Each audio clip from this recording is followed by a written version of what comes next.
Et le président russe Vladimir Poutine a déclaré que Moscou est prêt à travailler avec l'OPEP pour imposer une limite à la production du pétrole.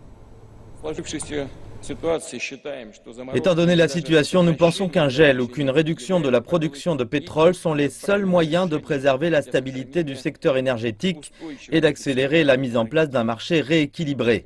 La Russie est prête à rejoindre les mesures communes de restriction de production. Le président russe a fait ses remarques lors du Congrès mondial sur l'énergie à Istanbul, où il a également rencontré son homologue turc Recep Tayyip Erdogan.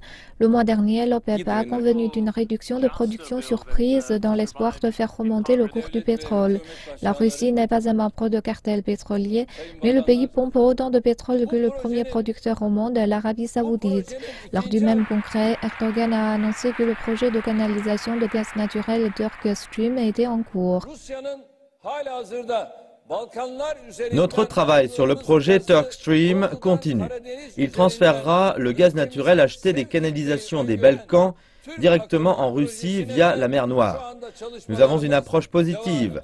La seconde partie de ce projet dépendra des conditions du marché du gaz naturel en Europe. D'un autre côté, le gaz de l'Est de la Méditerranée est devenu une nouvelle alternative pour diversifier nos sources.